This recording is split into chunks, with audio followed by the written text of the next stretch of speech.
को एक निश्चित समय के लिए मिला हुआ।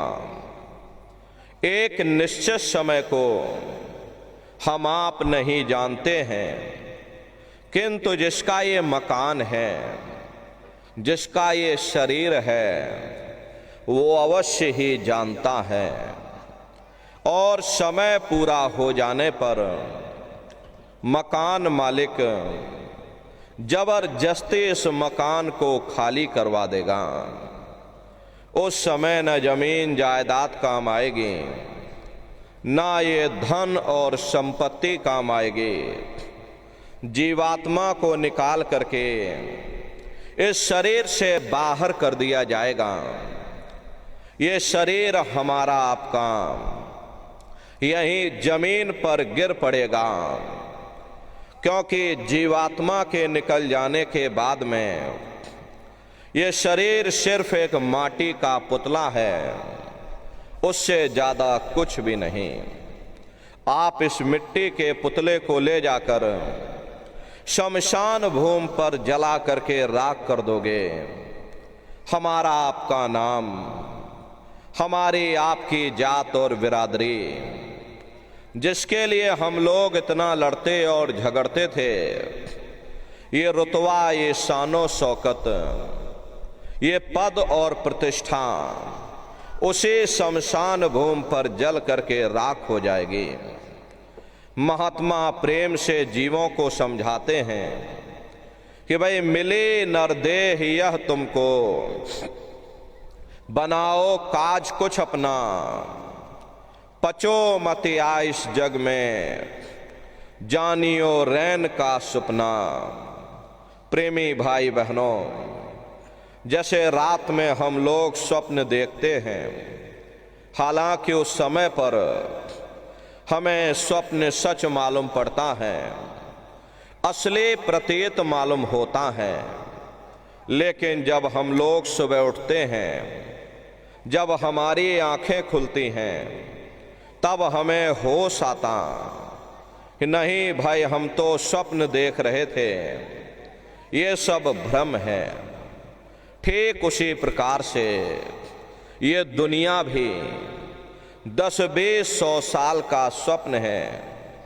अब आप कहोगे हम जाग रहे हैं, परंतु प्रेमी भाई बहनों, ऐसा हरगिज नहीं है। जिस दिन मौत का वक्त आएगा, हम लोग रोएंगे, हाय हाय करके चिल्लाएंगे कि हाय, हमने सारी जिंदगी यूं ही स्वप्न में गुजार दी। जागने का समय तो अभी आया था, जो कुछ करना था अभी करना था। लेकिन प्रेमी भाई बहनों, अब पछताए होत क्या, जब चिड़िया चुग गई खेत।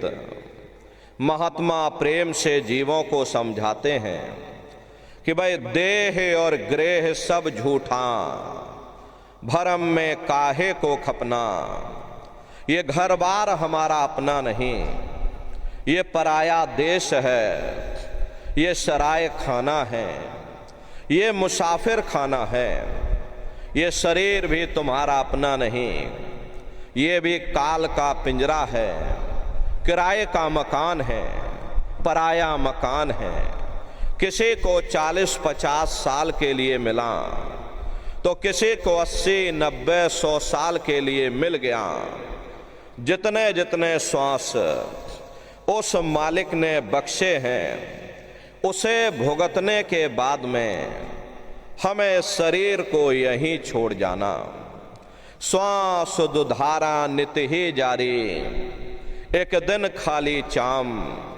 प्रेमी भाई बहनों, एक तालाब पानी से चाहे कितना भी क्यों ना भरा हो, आप एक छोटी सी नाली काट कर खोल दीजिए, तालाब में छोटा सा छेद कर दीजिए, तो सारा पानी ही तालाब से बाहर चला जाएगा। ठीक उसी प्रकार से हमारा ये शरीर भी श्वासों का भंडार है, और जब तक श्वासों का भंडार जारी है, तब तक हम दुनिया के काम काज में उलझे हुए, दुनिया के कारोबार में हम आप फंसे हुए, लेकिन जिस वक्त ये श्वासों का भंडार खाली होगा, अरे टेलीफोन खड़क जाएंगे, तार पहुंच जाएंगे, संदेश पहुंच जाएंगे, सब रिश्ते नातेदार, सब कुटुंब परिवार वाले, सब अड़ोस पड़ोस वाले मिनटों सेकंडों में इकट्ठा हो जाएंगे। प्रेमी भाई बहनों, जिस शरीर से तुम इतना प्रेम किया करते थे, साबुन से मल मल करके नहाते थे, उसे कोई एक रात भी घर में रखने को तैयार नहीं होता। कंधों पर लटका करके शमशान भूमि पर छोड़ करके आ जाते। हिंदू लोग तिनका तोड़ाते, जैसे तिनका टूट गया, तेरा मेरा रिश्ता नाता टूट गया। मुसलमान, सिख या ईसाई लोग खाक की मिट्टी कब्र में डाल देते कि जो मेरे लिए खाक की मिट्टी है वह मेरे लिए तू है। मामूली कष्ट नहीं होता, अरे मौत के समय में घनघोर पीड़ा होती है, अत्यंत दर्द होता, जन्मत मरत दुसह दुख होई। सहजोबाई ने बयान किया है कि सहजो मौत आइया, अंग अंग दिया तोड़, और हिया जरे छाती फटे, उठे पीर घनघोर।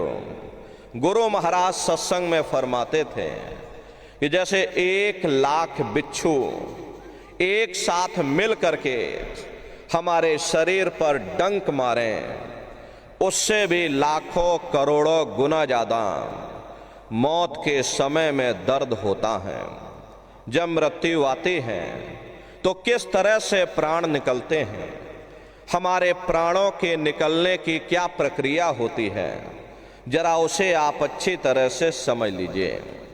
सिमटत भांस श्वास उठ जावे, और प्राणपति जब सिमट समावे, उस समय हमारी ये श्वासें रुक जाती, शरीर की चेतना पीछे सिमटने लगती। तो सबसे पहले गुदा चक्र टूटता है, क्योंकि गुदा चक्र में पृथ्वी का वास होता है। गुदा चक्र टूट करके ऊपर इंद्रिय चक्र में समा जाता। इंद्रिय चक्र में जल का वास होता, यानी जल ने पृथ्वी को घोल दिया। फिर जब इंद्रिय चक्र टूटेगा तो ऊपर नाभि चक्र में समा जाएगा। इन नाभि चक्र में अग्नि का वास होता, यानी अग्नि ने फिर जल को सुखा दिया। ये नीचे से सिमटाव होता है, नीचे से ऊपर की ओर सिमटाव होता। पैरों के तलवे से लेकर के ये सिर की चोटी तक सिमटाव होता। फिर जब ये नाभि चक्र टूटेगा तो हृदय चक्र में समा जाएगा। हृदय चक्र में वायु का वास होता, यानी वायु ने अग्नि को अपने में समाहित कर लिया, और इस तरह से वायु आकाश में उड़ गई। ये आंखों की पुतलियां ऊपर पलट जाती हैं, मुंह खुला का खुला रह जाता। महात्मा प्रेम से जीवों को समझाते हैं कि भाई जब यह कर्म कलाई उपजावे और बुद्धि सुरत की आन दबावे, जब यह जीवात्मा पांचों तत्वों को लांग करके जल पृथ्वी अग्नि वायु आकाश पांचों तत्वों को लांग करके ऊपर आती है, तो काल दाढ़ में आन दबानी, और जब ढर के नैनन से पानी। जब काल अपनी दाढ़ में दबाता है उस समय नेत्रों से पानी निकलता, इंद्रियां टूट टूट करके चकनाचूर हो जाती, सब रिश्ते नातेदार खड़े रह जाएंगे। लगे टकटकी दिखे न भाई, वाह समय को करे सहाई। उस समय जीव टकटकी लगाकर देखता है कि कोई मेरी मदद कर दे, कोई मेरी सहायता कर दे, अरे कोई मुझे बचा ले। लेकिन प्रेमी भाई बहनों, सब नात रिश्तेदार खड़े रह जाते, भाई बंधु सब देखते रह जाते, डॉक्टर वैद्य और हकीम सब घेरे रह जाते, लेकिन उस समय आपको कोई बचा नहीं पाता। अरे यमदूत आते हैं, प्राणों की डोरी को तोड़ देते हैं और जीवात्मा को खींच करके इस शरीर से बाहर कर दिया जाता। जैसे ही जीवात्मा शरीर से अलग हुई, ये शरीर हमारा मिट्टी हो जाता। फिर इस मिट्टी को एक रात अपने घर में कोई रखने को तैयार नहीं होता। अरे आपके कितने भी सगे संबंधी क्यों ना हो, खास नात रिश्तेदार क्यों ना हो, लेकिन एक रात कोई घर में मिट्टी रखने के लिए तैयार नहीं होते। कहते भाई जल्दी करो जल्दी करो, अब इनकी शक्ल देखने में हमको डर लग रहा, जल्दी से बाजार से कफन खरीद के लाओ, जल्दी से लकड़ियां खरीद के लाओ, अरे जल्दी से चिता तैयार करो, इनको घर में से जल्दी से उठा ले जाओ, वहीं शमशान भूमि पर जला देना। ये जो घर में इनके कपड़े लत्ते पड़े हुए, अरे इनके कपड़े लत्ते भी उठा ले जाओ, वहीं शमशान भूमि पर जला देना। जिस बिस्तर पर ये लेटे रहे, ये बिस्तर भी अशुद्ध हो गया। अब इनकी छुई हुई चीज हमको घर में एक नहीं चाहिए, इसलिए इनका बिस्तर भी उठा ले जाओ, वहीं शमशान भूमि पर जला देना। लेकिन उसने कोई सोने की अंगूठी पहनी होगी, गले में कोई सोने की चैन पहनी होगी, उसे धीरे से उतार करके जेब में रख लोगे। बस वही एक अशुद्ध नहीं होगा और बाकी सब अशुद्ध हो जाएगा। अरे महात्मा कहते हैं कि भाई कुटुंब परिवार मतलब का, और बिना धन पास नहीं जाए। ये रिश्ते नातेदार, ये कुटुंब परिवार वाले, अरे ये सब स्वार्थ के संगी साथी हैं।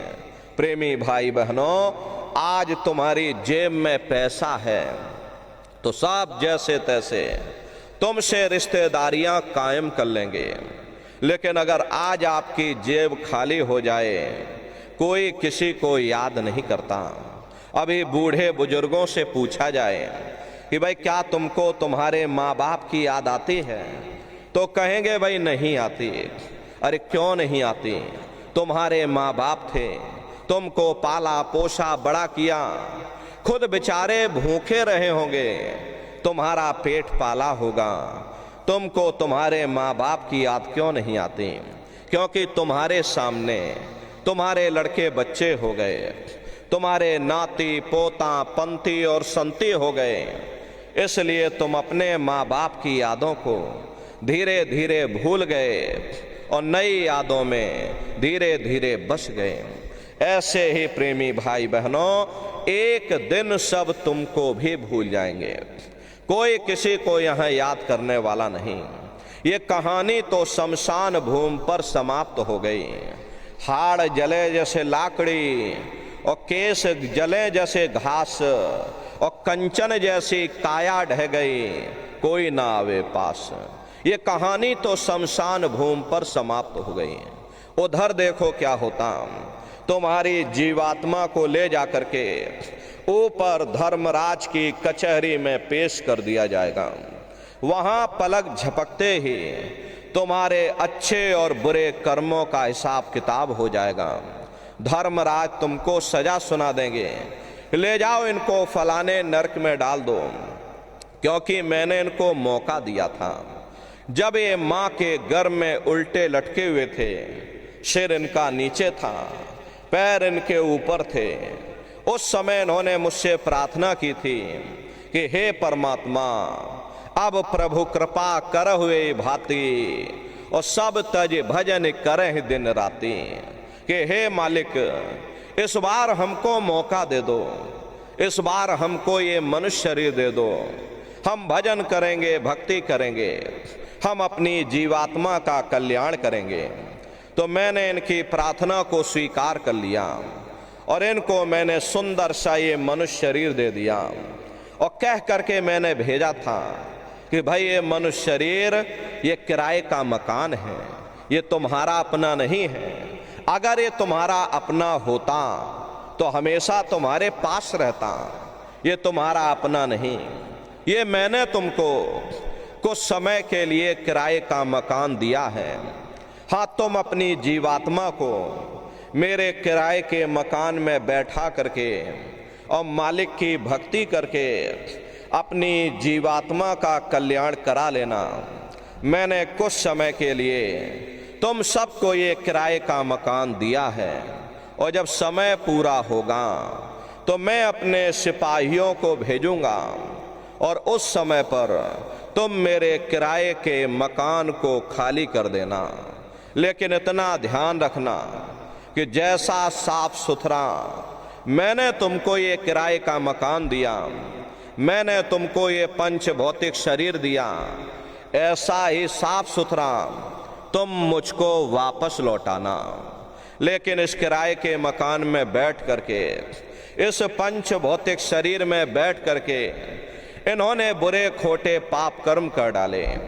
मेरे किराए के मकान को इन्होंने अपने कर्मों से गंदा कर दिया, इसलिए कर्मों की सजा इनको मिलेगी।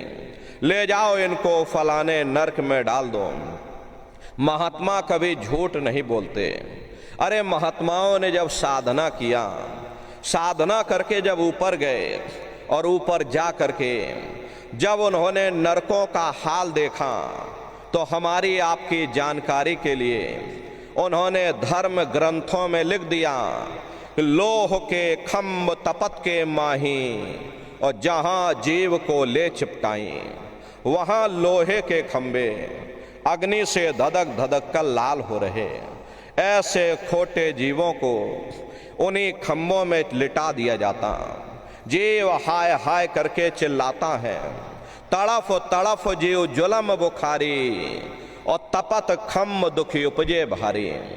असहनीय वेदना होती है, असहनीय दुख दर्द होता, जीव वहां रोता और चिल्लाता रहता।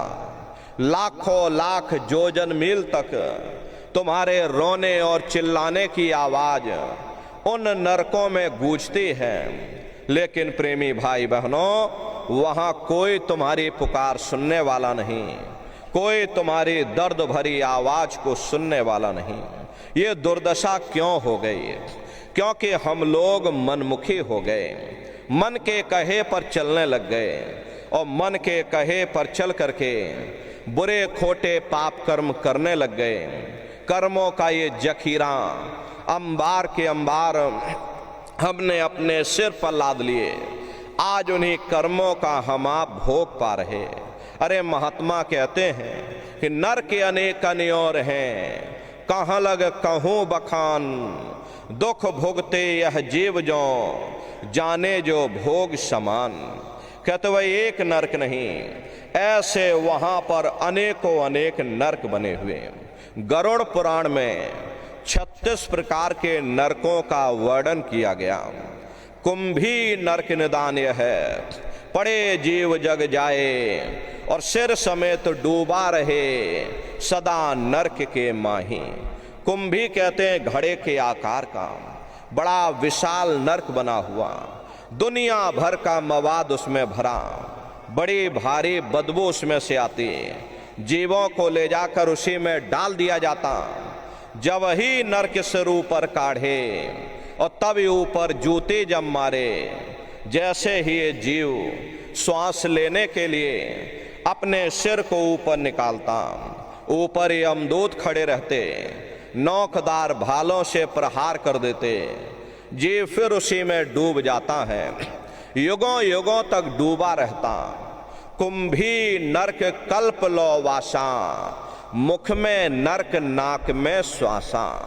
कल्प लो वासा यानी 1000 चौकड़ी युग का एक कल्प होता है, और कल्प लो वासा यानी युगों युगों तक ये जीव नरकों की यातनाओं को भोगता रहता।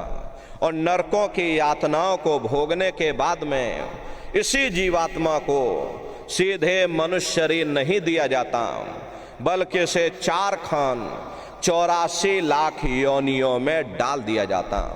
जैसे बच्चा होता है, अब बच्चा पहले कक्षा 1 पास करेगा, फिर कक्षा 2 में जाएगा। ऐसे ही प्रेमी भाई बहनों, वहां पर भी पूरा चैनल बना हुआ। नरकों की यातनाओं को भोगने के बाद में इन्हीं जीवों को सीधे मनुष्य शरीर नहीं दिया जाता, बल्कि इसे 4 खान और 84 लाख योनियों में डाल दिया जाता। ये 4 खान 84 लाख योनियां, ये कोई मामूली योनियां नहीं होती। 4 खान का मतलब होता है अंडज, पिंडज, उपमज, स्थावर, ये 4 खाने होती हैं।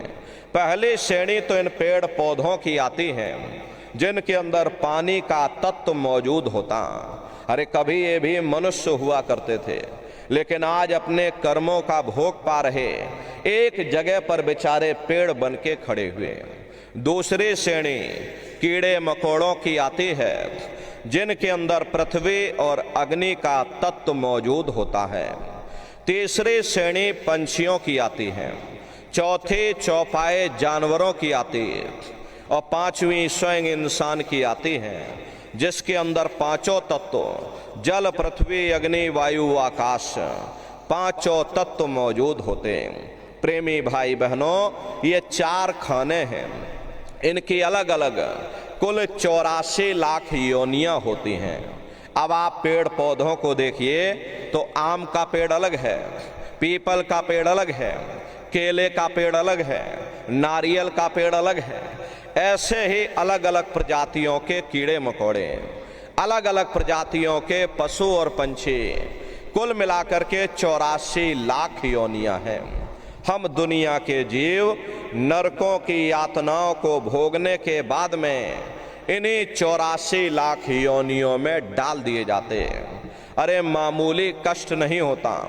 हमको आपको गर्मी लग गई तो हम लोग छाया में आ गए, सर्दी लग गई कंबल रजाई ओढ़ लिया, भूख लग गई भोजन कर लिया, बीमार हो गए अस्पतालों में चले गए, अपना अपना इलाज करवा लिया। लेकिन देखो उन जानवरों को, क्या गर्मी, क्या सर्दी, क्या बरसात, एक एक रोटी के टुकड़े के लिए बेचारे दर बदर रोड पर भटकते रहते हैं। किसी का हाथ कट गया, किसी का पैर कट गया, किसी को आपने जीते जी काट डाला, मुर्गी की पकड़ करके गर्दन ही मरोड़ डाली। अरे उनको भी दर्द होता है, उनको भी तकलीफ होती है, लेकिन वे बेचारे बेजुबान हैं, कुछ बोल नहीं पाते हैं, कुछ बता नहीं पाते हैं। हम लोगों के अंदर ये जुबान है, हम लोग बोल बता देते हैं, वे सिर्फ रोते और चिल्लाते रहते हैं। अरे कौन उनकी पुकार सुनने वाला? प्रेमी भाई बहनों, कोई सुनने वाला नहीं। देखिए मादा बिच्छू होती है, मादा बिच्छू की मौत कैसे होती है? मादा बिच्छू जब अपने बच्चों को जन्म देती है, उसी के बच्चे अपनी भूख को मिटाने के लिए अपनी माँ की पीठ पर चढ़ जाते हैं और उसी के मांस को नोच नोच करके खाते हैं। वो तड़फती रहती है, कराहती रहती है। प्रेमी भाई बहनों, जब तक हड्डी हड्डी न बच जाए उसके बच्चे अपनी माँ की पीठ से नीचे नहीं उतरते। ऐसे न जाने कितने जीव जंतु इस संसार में भरे पड़े हुए दुख और कष्टों को भोग रहे। अरे कई जन्म भय कीट पतंगा, कई जन्म भय मीन कुरंगा, कई जन्म पंखी सर्प होयो, कई जन्म है वर वृक्ष जोयो, मिल जगदीश मिलन की वरिया और चिरंकार यह देश सजरिया। करोड़ों करोड़ युगों से हम लोग नरकों की यातनाओं को भोगने के बाद फिर कभी कीड़े पतंगों की योनि में डाल दिया जाता, कभी पेड़ पौधों की योनि में डाल दिया जाता, कभी हम लोगों को पशु और पंछियों की योनि में डाल दिया जाता। प्रेमी भाई बहनों, 84 लाख योनियों की सबसे जो आखिरी योनि होती है वो गाय और बैल की योनि होती है। गाय स्त्री का रूप लेती है और बैल पुरुष का रूप लेते हैं। ये 84 लाख योनियों की सबसे आखिरी योनि यानी कि अंतिम पायदान होता है। उसके बाद तब जाकर के हम लोगों को दोबारा फिर से मनुष्य शरीर प्राप्त होता। इसीलिए कहा गया है, बड़े भाग्य मानुष तन पाया, कोट जन्म जब भटका खाया।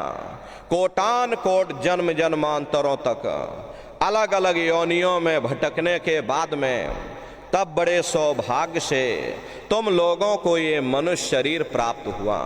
लेकिन बड़े अफसोस की बात है, कि जैसे किसी को हीरा मिल गया, उसे हीरे की परख नहीं, उसने हीरे को गधे के गले में बांध दिया। ठीक उसी प्रकार से ये मनुष्य शरीर उत्तम से उत्तम है, लेकिन इंसान इसकी कद्र नहीं करता। खाने पीने ऐशो इशरत में अपने कीमती समय को और श्वासों की पूंजी को बर्बाद कर देता। रात गवायो सोए के और दिवस गवायो खाए, और हीरा जन्म अमोल था कौड़ी बदले जाए। महात्मा कहते हैं भाई बड़े सौभाग्य से तुम लोगों को ये मनुष्य शरीर मिला है।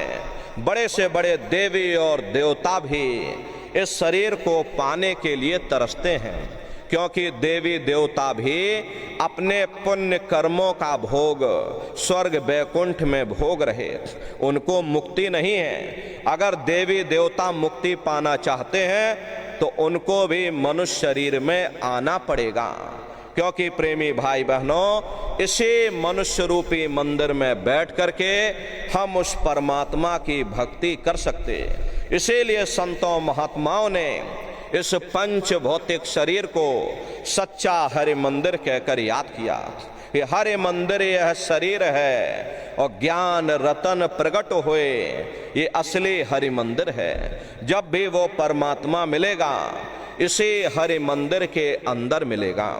इसी पंच भौतिक शरीर को ईसा मसीह साहब ने टेम्पल ऑफ लिविंग गॉड यानी जिंदा ईश्वर का मंदिर कहा। इसे पंच भौतिक शरीर को गुरु नानक साहब ने नर नारायणी देह कहकर याद किया। ये वो देह है जिसमें नारायण स्वयं विराजमान है। अरे वो नारायण जब भी मिलेंगे तो मैं तुम्हारे अंदर मिलेंगे। यही कबीर साहब ने लिखा है कि ज्यों तिल माही तेल है, ज्यों चकमक में आग, और तेरा साईं तुझ में, और जाग सके तो जाग। जिस तरह से तिल में तेल होता है, पत्थर में अग्नि होती है, ठीक उसी तरह से वो मालिक हर एक के घट घट में, हर एक के वजूद के अंदर बैठा हुआ। और यही आपके धर्म पुस्तकों में भी लिखा, यही महात्माओं ने भी लिखा कि कस्तूरी कुंडल बसे और मृग धूड़े बन माही, ऐसे घट घट राम हैं दुनिया देखे नाही। जैसे हिरन कस्तूरी की खुशबू को बाहर जंगलों में ढूंढता फिरता, हालांकि वो खुशबू उसके नाभि से हो करके आती है, वही हाल हम जीवों का है।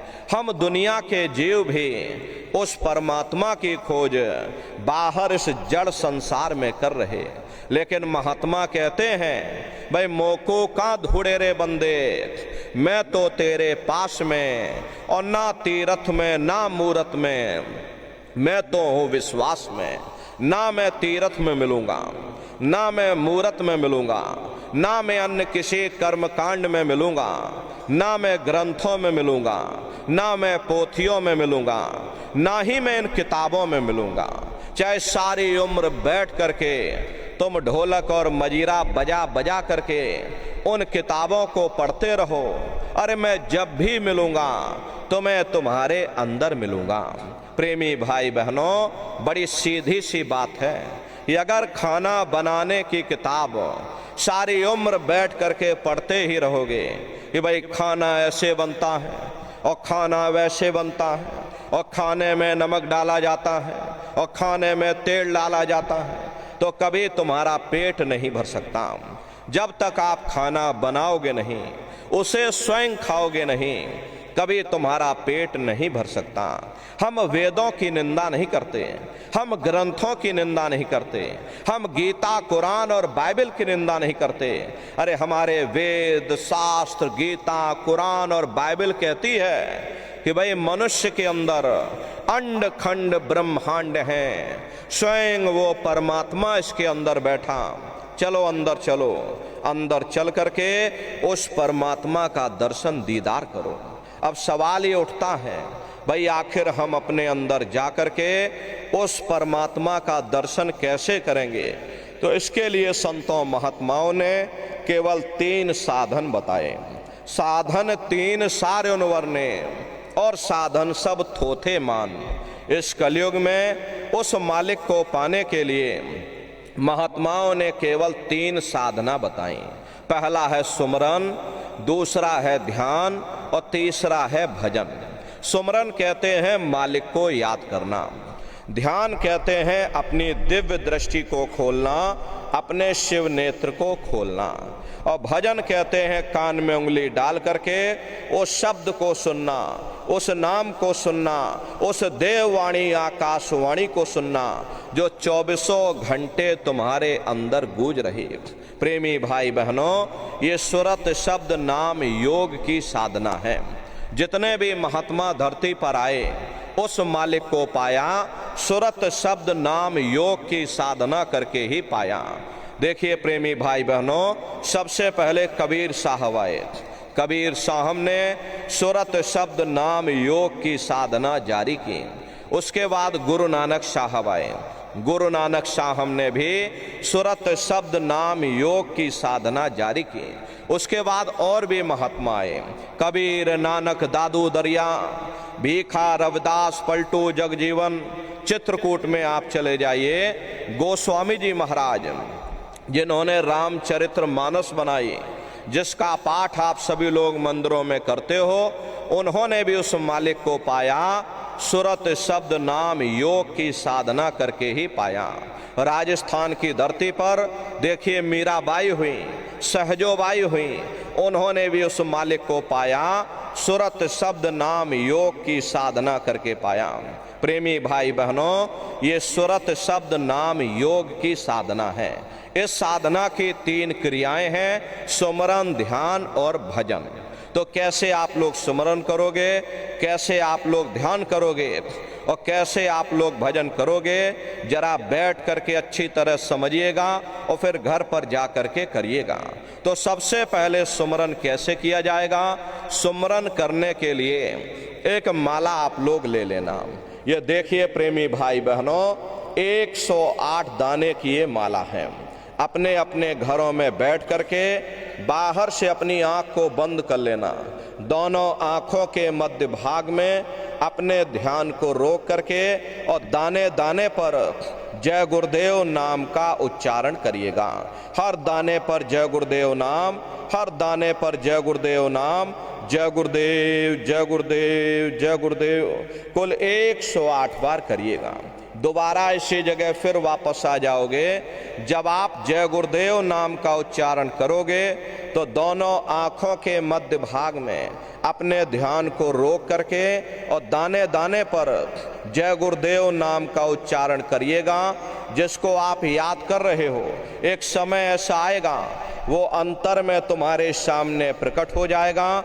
उसके स्वरूप को देख लेना, फिर उसी के स्वरूप को याद करके जय गुरुदेव नाम का सुमरन सभी नए प्रेमी भाई बहन करिएगा। दूसरी बार फिर यहीं से जय गुरुदेव नाम का सुमरन, तीसरी बार फिर यहीं से जय गुरुदेव नाम का सुमरन। इस तरह से कुल 8 बार जय गुरुदेव नाम का सुमरन सभी नए प्रेमी भाई बहन करिएगा। 8 बार करने के बाद ये माला आप रख देना। प्रेमी भाई बहनों, ये जय गुरुदेव नाम किसी साधारण इंसान का नाम नहीं, ये स्वयं उस अनामी महाप्रभु का नाम है। समय समय पर संत महात्मा अपने अपने समय पर आकर के अपनी साधना के द्वारा उस मालिक के नाम को जगाते हैं, उस मालिक के नाम को सिद्ध करते हैं। जैसे कबीर साहब आए, कबीर साहब ने साहिब नाम सिद्ध किया। गुरु नानक साहब आए, गुरु नानक साहब ने वाह गुरु नाम सिद्ध किया। गोस्वामी जी महाराज आए, गोस्वामी जी महाराज ने राम नाम सिद्ध किया। मीराबाई आई, मीराबाई ने गिरधर नाम सिद्ध किया। सूरदास जी महाराज आए तो उन्होंने श्याम नाम सिद्ध किया। इसी तरह से हमारे गुरु महाराज जय गुरुदेव नाम सिद्ध करके गए। जय गुरुदेव नाम का जहाज लगा कर गए। अगर ये जहाज पर सारी दुनिया बैठेगी, ये जहाज सारी दुनिया को पार करेगा। एक है साध है सब सद है और सब साध है सब जाए। पहले अपने गुरु की उंगली पकड़ लो, क्योंकि गुरु तुम्हारा सच्चा रहबर है। गुरु बिन भव निज तरह न कोई, बगैर गुरु के कोई भी जीवात्मा इस भव सागर से पार नहीं जा सकती। भगवान राम ने भी गुरु किया था, भगवान कृष्ण ने भी गुरु किया। बगैर गुरु के ये जीवात्मा इस भव सागर से पार नहीं जा सकती। अरे गुरु गोविंद दो खड़े काके लागू पाई, और बलिहारी गुरु आपने जिन गोविंद दियो बताई।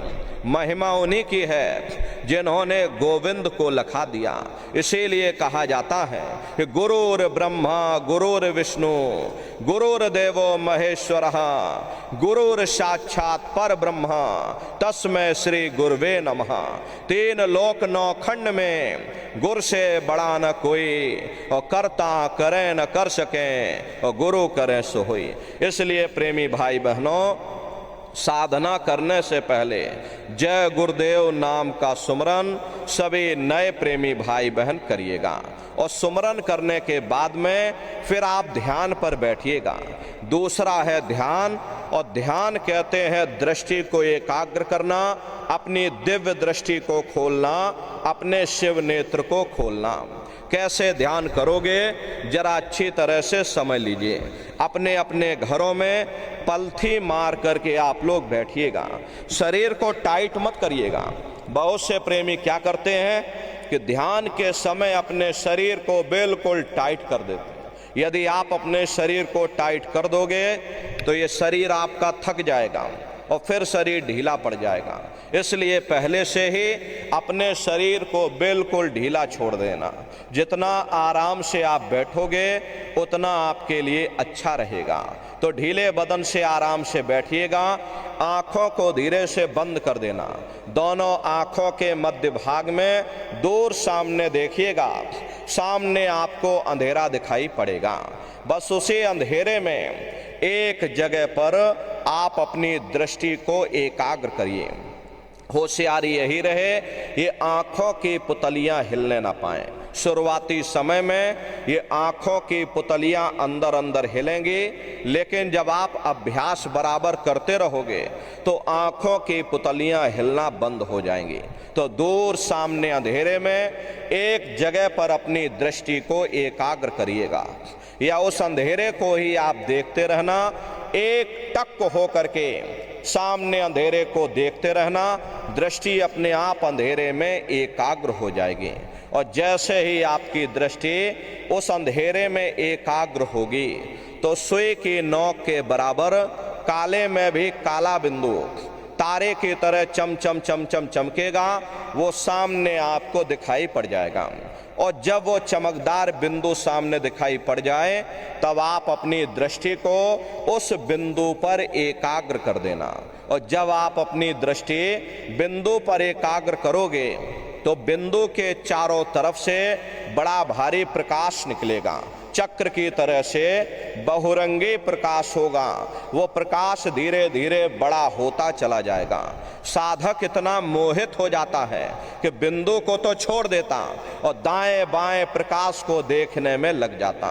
प्रेमी भाई बहनों, जब आप दाएं बाएं प्रकाश को देखने में लग जाओगे, क्योंकि प्रकाश उस बिंदु से निकल रहा और आपने बिंदु को छोड़ दिया, प्रकाश को देखने में लग गए, तो प्रकाश भी गायब हो जाएगा, वो बिंदु भी गायब हो जाएगा, और फिर अंतर में अंधेरा छा जाएगा। फिर आपको उतनी मेहनत करनी पड़ेगी। इसलिए दाएं बाएं बिल्कुल मत देखिएगा। आपका निशाना उस बिंदु पर टिका रहे जिसमें से वो प्रकाश निकल रहा। वही बिंदु दरवाजा है, वही बिंदु खिड़की है। उसी को हरि का द्वार यानी कि हरिद्वार कहा गया। बहुत विशाल वो दरवाजा। ये संसार कुछ नहीं है। ऐसे लाखों संसार इकट्ठे करके एक साथ दरवाजे के अंदर डाल दिए जाएं, पता तक नहीं चलेगा। इतना विशाल वो हरि का द्वार तुम्हारे अंदर बना हुआ। तो वो दरवाजा आपको दिखाई पड़ेगा। जब वो चमकदार बिंदु सामने दिखाई पड़ जाए तब आप अपनी दृष्टि को उस बिंदु पर एकाग्र कर देना। और जब आप अपनी दृष्टि बिंदु पर एकाग्र कर दोगे तो वही बिंदु दरवाजा है। वो दरवाजा खुल जाएगा। ये शिव नेत्र खुल जाएगा, ये दिव्य दृष्टि खुल जाएगी और आप दरवाजे के अंदर दाखिल हो जाओगे।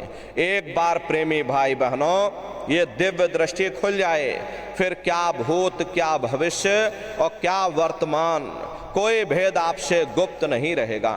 लाखों वर्ष पहले क्या हुआ था और भविष्य में क्या होने वाला है, आप बैठ करके ध्यान में सब कुछ देख सकते हो। तो यह है ध्यान करने का तरीका। एक बार फिर से समझ लीजिए कैसे आपको ध्यान करना है। अपने अपने घरों में पलथी मार करके बैठिएगा, आंखों को धीरे से बंद कर लेना, दोनों आंखों के मध्य भाग में दूर सामने देखिएगा, सामने आपको अंधेरा दिखाई पड़ेगा। बस उसी अंधेरे में एक जगह पर अपनी दृष्टि को एकाग्र करिए या उस अंधेरे को ही आप देखते रहना, दृष्टि अपने आप अंधेरे में एकाग्र हो जाएगी। उस समय किसी के बारे में सोचना नहीं, किसी के बारे में विचार मत करिएगा, शरीर को बिल्कुल हिलाना डुलाना नहीं, सुन्न हो करके बस सामने अंधेरे को देखते रहो। जितना देर आपसे बन सके आप उस अंधेरे को देखते रहिएगा। देखते देखते देखते देखते आपकी दृष्टि अंधेरे में एकाग्र हो जाएगी और जैसे ही आपकी दृष्टि उस अंधेरे में एकाग्र होगी तो सुई की नोक के बराबर काले में भी काला बिंदु तारे की तरह चमचम चमचम चमकेगा, वो सामने आपको दिखाई पड़ जाएगा। और जब वो चमकदार बिंदु सामने दिखाई पड़ जाए तब आप अपनी दृष्टि को उस बिंदु पर एकाग्र कर देना। और जब आप अपनी दृष्टि बिंदु पर एकाग्र कर दोगे तो वो बिंदु फट जाएगा, वो दरवाजा खुल जाएगा, ये शिव नेत्र खुल जाएगा, ये दिव्य दृष्टि खुल जाएगी और आप दरवाजे के अंदर दाखिल हो जाओगे। तो प्रेमी भाई बहनों ये है ध्यान करने का तरीका। और तीसरा है भजन। गाने बजाने का नाम भजन नहीं है, नाच गाना ढोल और मजीरा का नाम भजन नहीं है। भजन कहते हो उस आवाज को सुनना जो 24 घंटे तुम्हारे अंदर गूंज रही है। वो परमात्मा 24 घंटे अखंड आवाज तुमको दे रहा, उसी आवाज को सुनने का नाम भजन है। कैसे भजन करोगे जरा अच्छी तरह से समझ लीजिए। ये दोनों उंगली कानों में डाल करके ये कानों को बंद कर लेना। कान इसीलिए बंद किए जाते हैं ताकि बाहर की कोई आवाज हमको सुनाई ना पड़े। अपनी सुविधा से बैठिएगा, कुर्सी पर चाहे कुर्सी पर बैठ जाओ, सोफे पर चाहे सोफे पर बैठ जाना या कोई तकिया इस तरह से रख लेना, दोनों कोहनी यहाँ रख करके दोनों उंगली कानों में डाल करके ये कानों को बंद कर लेना। बहुत सी माताएं बहनें बूढ़े बुजुर्ग हैं, आपके घुटनों में दर्द होता होगा या रीढ़ की हड्डी में दर्द होता होगा और आप बैठ करके नहीं कर पाते हो तो आप लेट करके भजन करिएगा। ऐसे सीधे लेट जाना, लेटे लेटे आंख और कान को बंद कर लेना। मतलब तो आंख और कान को बंद करना है, चाहे आप लेट करके करो या चाहे आप बैठ करके करो। यही कहा गया कि आंख कान मुख बंद कराओ, अनहद झिंगा शब्द सुनाओ। यानी पहले अपनी आंख को बंद करो, अपने मुख को बंद करो, दोनों उंगली कानों में डाल करके ये कानों को बंद कर लो और ऊंचे से ऊंचा ध्यान दे करके उस आवाज को सुनने की कोशिश करो। प्रेमी भाई बहनों, जब आप अपने कानों को बंद करके और ऊंचा ध्यान दे करके अंतर में सुनोगे तो आपको ऐसा अनुभव होगा कि कहीं सीटी जैसी आवाज हमारे कानों में बज रही है। टी इस तरह से सीटी जैसी आवाज शुरू में आप सभी को सुनाई पड़ेगी। अरे शाम को अपने अपने घरों में जाकर बैठिएगा, ये कानों को जरा बंद कर लेना और गौर से सुनिएगा तो सीटी जैसी आवाज आप सभी को सुनाई पड़ेगी। करना कुछ नहीं है, लेटे हो चाहे बैठे हो, बस आप उस आवाज को सुनते रहना और सुनते सुनते उसी में लीन हो जाओ। जब आप उसमें लीन हो जाओगे तो कुछ समय बाद में दोबारा आपको अनुभव होगा कि कहीं बड़ी दूर से एक महीन आवाज, घंटे और शंख की आवाज हमारे कानों में बज रही। जैसे मंदिरों में घंटियां बजती हैं टन टन टन, तो प्रेमी भाई बहनों उसी तरह से घंटे और शंख की आवाज आपको अपने अंदर सुनाई पड़ेगी। उसी घंटे शंख की आवाज को महात्माओं ने शब्द कहा। अरे आपके धर्म पुस्तकों में लिखा है कि पोथी पढ़ पढ़ जग मुआ, पंडित भया न कोई, 2.5 अक्षर प्रेम का और पढ़े सो पंडित हुई। दुनिया वाले कहते हैं कि 2.5 अक्षर का मतलब प्रेम है। अरे प्रेम नहीं है, प्रेम में तो मात्रा लगी हुई। यहाँ पर जिस 2.5 अक्षर का वर्णन उन महात्माओं ने किया है वो है शब्द शा आदा बा और दा। उसी शब्द को महात्माओं ने नाम कहा। कलयुग जोग न यज्ञ न ज्ञाना, एक आधार नाम गुण गाना। कलयुग में ना योग है, ना यज्ञ है, ना ये ज्ञान है, तो कलयुग में क्या है? अरे रामचरितमानस में लिखा है कि कलयुग केवल नाम आधारा और सुमेर सुमेर नर उतर ही पारा। कलयुग में केवल नाम का आधार है, वो नाम तुम्हारे अंदर 24 घंटे गूंज रहा। तो उसी घंटे शंख की आवाज को महात्माओं ने शब्द या नाम कहा। उसी घंटे शंख की आवाज को मुसलमान फकीरों ने कलमा कहकर याद किया। उसी घंटे शंख की आवाज को ईसा मसीह साहब ने वर्ड या लागस कहकर याद किया। उसी घंटे शंख की आवाज को गुरु नानक साहब ने अनहद वाणी कहकर याद किया। चीन में जो महात्मा हुए उन्होंने इसको ताओ कहकर याद किया और हिंदू महात्माओं ने इसे देववाणी आकाशवाणी कहकर याद किया। उन अलग अलग महात्माओं ने अपनी अपनी भाषा में हम लोगों को समझाने की कोशिश की कि भाई वो घंटे शंख की आवाज तुम्हारे अंदर 24 घंटे गूंज रही। प्रेमी भाई बहनों, वो आवाज आपको सुनाई पड़ेगी और जब वो घंटे शंख की आवाज सुनाई पड़ने लग जाए तब आप उस आवाज को पकड़ लेना, उसको आप सुनने लग जाना।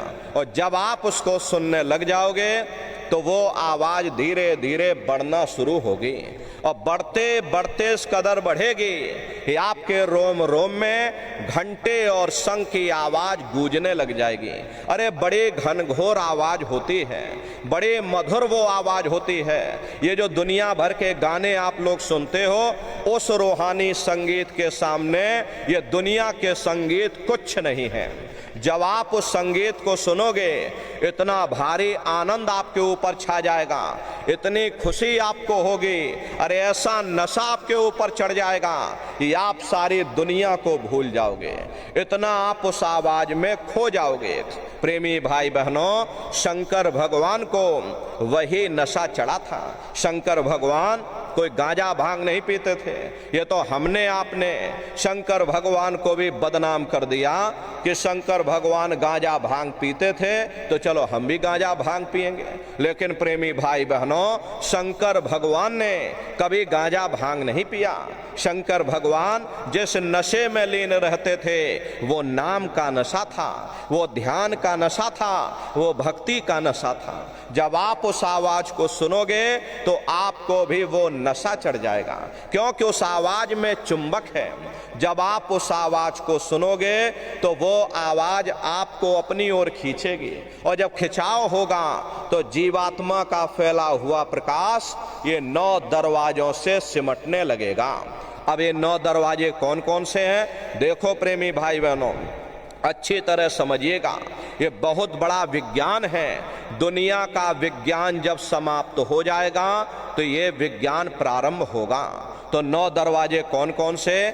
2 आंख, 2 कान, 2 नाक के सुराख, 1 मुंह और 2 मलमूत्र का रास्ता, ये शरीर के 9 दरवाजे हैं। सबसे पहला दरवाजा गुदा चक्र आता है।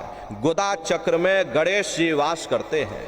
गणेश जी वहाँ के मालिक हैं। ये 4 दल का कवल है। यहाँ पर पृथ्वी तत्व पाया जाता है। उसके ऊपर इंद्रिय चक्र आता है। इंद्रिय चक्र में ब्रह्मा जी वास करते हैं। ब्रह्मा जी वहाँ के मालिक हैं। ये 6 दल का कवल है। यहाँ पर जल तत्व पाया जाता है। उसके ऊपर ये नाभि चक्र आता है। नाभि चक्र में विष्णु जी वास करते हैं। विष्णु जी यहाँ के मालिक हैं। ये 8 दल का कवल है। यहाँ पर अग्नि तत्व पाया जाता है। उसके ऊपर ये हृदय चक्र आता है। हृदय चक्र में शिव जी वास करते हैं। शिव जी यहाँ के मालिक हैं। ये 12 दल का कवल है। यहाँ पर वायु तत्व पाया जाता है। अरे वास तो वो ऊपरी मंडलों में, ऊपरी लोकों में करते हैं, लेकिन उनका प्रकाश, उनकी किरणें इन चक्रों पर पड़ती हैं। उसी के ऊपर एक कंठ चक्र आता है। यहाँ पर आद्या महाशक्ति की किरणें पड़ती हैं। ये 16 दल का कवल है। और आप सबसे ऊपर, तुम्हारी जीवात्मा सबसे ऊपर दोनों आंखों के मध्य भाग में बैठी है, जहां पर देवियां बिंदी लगाती हैं और पुरुष जहां पर ये टीका लगाते हैं। ये बिंदी और ये टीका यहाँ पर हम लोग इसीलिए लगाते हैं क्योंकि यहीं पर हमारी ये जीवात्मा बैठी है, उसका श्रृंगार किया जाता है। तो ये 10वां द्वार है जहाँ पर तुम्हारी ये जीवात्मा बैठी हुई। इसी 10वें दरवाजे पर बैठ करके ये जीवात्मा अपने प्रकाश को 9 दरवाजों में फैलाती है, जिससे आपका ये शरीर चलता, आपके हाथ और आपके पांव चलते हैं। जब आप लोग भजन करोगे और घंटे शंख की आवाज को सुनोगे तो उस आवाज में चुंबक है, वो आवाज आपको अपनी ओर खींचेगी। और जब खिंचाव होगा तो जीवात्मा का फैला हुआ प्रकाश 9 दरवाजों से सिमट करके यहीं 10वें दरवाजे पर इकट्ठा हो जाएगा।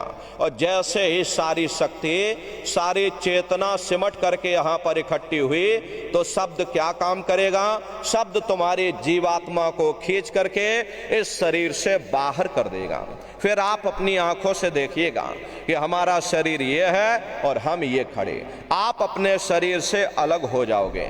जैसे चिड़िया होती है, चिड़िया घोंसले से निकल करके आसमानों की उड़ान भरती है और शाम को फिर अपने घोंसले में आ जाती है। ऐसे ही तुम्हारी ये जीवात्मा इस शरीर रूपी घोंसले से निकल करके ब्रह्मांडों की सैर करेगी, देवी देवताओं के दर्शन करेगी, राम और कृष्ण के दर्शन करेगी और घूम करके फिर अपने शरीर रूपी घोंसले में वापस चली आएगी। प्रेमी भाई बहनों, ये ब्रह्मा विष्णु महादेव जिनकी सारी दुनिया पूजा करती है, अरे आप सभी लोग ब्रह्मा विष्णु महादेव की पूजा करते हो, लेकिन कभी आपने विचार ये नहीं किया भाई जिनके हम लोग पूजा कर रहे, आखिर ये ब्रह्मा विष्णु महादेव कौन है? ये कहाँ पर रहते हैं? ये क्या काम करते हैं? अरे इनके माँ बाप कौन हैं? भगवान राम कौन है? भगवान कृष्ण कौन है? ये कहाँ पर रहते हैं? ईश्वर कौन है? ब्रह्म कौन है? पर ब्रह्म कौन है? ये कहाँ पर रहते हैं? तो जरा संक्षिप्त में आप समझिएगा, क्योंकि अगर हम इसका वर्णन करेंगे लाखों वर्ष हमको लग जाएंगे, एक लोक का वर्णन नहीं हो पाएगा। इस आसमान के ऊपर अनंतों लोक बने हुए। प्रेमी भाई बहनों, वैज्ञानिक इसकी खोज कर रहे, चंद्रमा तक चंद्रयान को भेज रहे, कहीं सूरज मंडल पर जाकर के खोज कर रहे, लेकिन प्रेमी भाई बहनों अभी तक पता नहीं लगा पाए। लेकिन महात्माओं ने पता लगा लिया। महात्माओं ने जब साधना किया, इस मनुष्य रूपी मंदिर में बैठ करके अपनी जीवात्मा को निकाल करके और जब ब्रह्मांडों की चढ़ाई की, वहां पर चढ़ करके जब देखा तो प्रेमी भाई बहनों उन्होंने धर्म और ग्रंथ बना डाले। तो प्रेमी भाई बहनों, कैसे आप लोग ऊपर जाओगे और किन किन मंडलों पर राम के दर्शन होंगे और कहां पर कृष्ण के दर्शन होंगे, कहां पर ब्रह्म के दर्शन होंगे और कैसे तुम्हारी ये जीवात्मा उस परमात्मा तक पहुंचेगी, यानी अपने घर पहुंचेगी, तो जरा संक्षिप्त में आप समझिएगा। प्रेमी भाई बहनों, जब आप भजन करोगे और घंटे शंख की आवाज को पकड़ करके जब आप शरीर रूपी घोंसले से बाहर निकल जाओगे, तो उसी घंटे शंख की आवाज को पकड़कर ये जीवात्मा ब्रह्मांडों की चढ़ाई करती है। पलक झपकते यह जीवात्मा खरबों योजन ऊपर चली जाती है। ये चांद सूरज सितारों को पार करने के बाद सबसे पहले आपको जो लोक मिलेगा उसे महात्माओं ने शिवलोक कहा। शिवलोक वो तमोगुणी स्थान है। वहाँ के मालिक शिव जी हैं, वो पार्वती जी के साथ उस लोक में विराजमान हैं। शिव जी का दर्शन करने के बाद फिर घंटे शंख की आवाज को पकड़ करके फिर जब आप ऊपर चढ़ोगे उसी के ऊपर ब्रह्मा जी का लोक आएगा।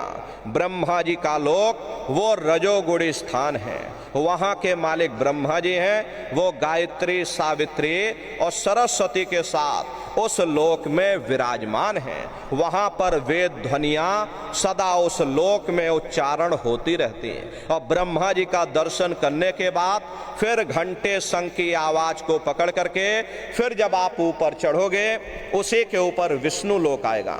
देखो प्रेमी भाई बहनों, घंटे और शंख की आवाज को पकड़ करके रखना पड़ता है। यदि आपने उस आवाज को छोड़ दिया तो सेकंड भर आपको नहीं लगेगा, धड़ाम से आप अपने शरीर में वापस लौट आओगे और इन बाहरी आंखों को खोल दोगे। इसीलिए शब्द को पकड़ करके रखना पड़ता है। शब्द सीढ़ी है, शब्द रस्सी है, जिसको पकड़ करके ये जीवात्मा ब्रह्मांडों की चढ़ाई करती है। तो ब्रह्मा जी का दर्शन करने के बाद फिर जब आप ऊपर चढ़ोगे उसी के ऊपर विष्णु लोक आएगा। विष्णु लोक वो सतोगुणी स्थान है, वहाँ के मालिक विष्णु जी हैं। उनका बड़ा मनमोहक स्वरूप है। उनकी 4 भुजाएं हैं और चारों भुजाओं में शंख, गदा, पद्म और चक्र सुशोभित हैं। और आप क्षीर सागर में लक्ष्मी जी के साथ विराजमान हैं। ये तीनों देवता ब्रह्मा, विष्णु, महादेव अपने अपने लोक में बैठ करके राज कर रहे। एक रचयिता है जो हम जीवों को रचता है, एक पालनहार है जो हम जीवों को पालता है, एक संहार करता है जो हम जीवों को नष्ट कर देता। एक का काम है शरीर को बनाना, एक का काम है शरीर की सुरक्षा करना और एक का काम है शरीर को नष्ट कर देना। इनकी जो माता है वो आद्या महाशक्ति हैं। ब्रह्मा, विष्णु, महादेव लोक के ऊपर वो आद्या महाशक्ति का लोक आता है।